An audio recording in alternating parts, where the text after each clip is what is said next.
ಸ್ನೇಹಿತರೆ ನಮಸ್ಕಾರ.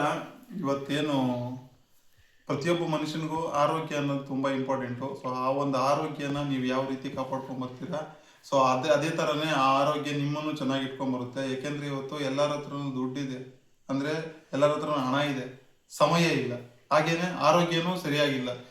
ಸೊ ದಯವಿಟ್ಟು ನಿಮ್ಮ ಆರೋಗ್ಯಕ್ಕೋಸ್ಕರ ನೀವು ತಿಂತಕ್ಕಂಥ ಆಹಾರನ ಒಳ್ಳೆ ಒಂದು ಆಹಾರನ ತಿನ್ನಿ. ಹಾಗೇನೆ ನಿಮ್ಮ ಆರೋಗ್ಯಕ್ಕೋಸ್ಕರ ಒಂದು ಸ್ವಲ್ಪ ಸಮಯನ ಸ್ಪೆಂಡ್ ಮಾಡಿ ನಿಮಗೆ ಬೇಕಾಗಿರ್ತಕ್ಕಂಥ ಆಹಾರನ ಪ್ರಿಪೇರ್ ಮಾಡ್ಕೊಂಡು ತಿನ್ನಿ. ಇವತ್ತು ನಮ್ಮ ಶ್ರೀಮತಿಯವರು ಒಂದು ಫುಡ್ನ ಪ್ರಿಪೇರ್ ಮಾಡಿಕೊಟ್ಟಿದ್ದಾರೆ. ಅವ್ರಿಗೆ ಒಂದು ಧನ್ಯವಾದ ಹೇಳ್ತೀನಿ. ಯಾವ ರೀತಿ ಫುಡ್ನ ಪ್ರಿಪೇರ್ ಮಾಡಿಕೊಟ್ಟಿದ್ದಾರೆ ಅಂತೇಳಿ ತೋರಿಸ್ತೀನಿ ನಿಮಗೆ. ನೋಡ್ಬೋದು, ಕ್ಯಾರೆಟ್ ಇದೆ, ಮತ್ತು ನವಿಲು ಕೋಸು ಇದೆ, ಮತ್ತು ಮುಲ್ಲಂಗಿ ಇದೆ. ಅದ್ರ ಜೊತೆಗೆ ಪ್ರೋಟೀನ್ಗೋಸ್ಕರ ಮೊಳಕೆ ಕಾಳು ಕೊಟ್ಟಿದ್ದಾರೆ. ಪ್ರೋಟೀನ್ಗೋಸ್ಕರ ಇದು ಮೊಟ್ಟೆ ಕೊಟ್ಟಿದ್ದಾರೆ. ನೋಡಿ, ಗೋರ್ಚಿಗಡ್ಕಾಯಿ ಪಲ್ಯ. ಸೊ ಈ ರೀತಿ ಒಂದು ಫುಡ್ನ ಪ್ರಿಪೇರ್ ಮಾಡಿಕೊಟ್ಟಿದ್ದಾರೆ. ಸೊ ದಯವಿಟ್ಟು ನಿಮ್ಮ ಆರೋಗ್ಯನ ಚೆನ್ನಾಗಿ ಕಾಪಾಡ್ಕೊಳ್ಳಿ. ಯಾಕೆಂದರೆ ನಾವು ಇವತ್ತು ಆರೋಗ್ಯವಾಗಿದ್ದರೇ ಪ್ರತಿಯೊಂದು ಸಂಪಾದನೆ ಮಾಡೋಕ್ಕಾಗೋದು, ಪ್ರತಿಯೊಂದನ್ನು ಗಳಿಸೋಕ್ಕಾಗೋದು. ನಾವು ಆರೋಗ್ಯನೇ ಚೆನ್ನಾಗಿಲ್ಲ ಅಂದರೆ ಏನೂ ಗಳಿಸೋಕ್ಕಾಗಲ್ಲ.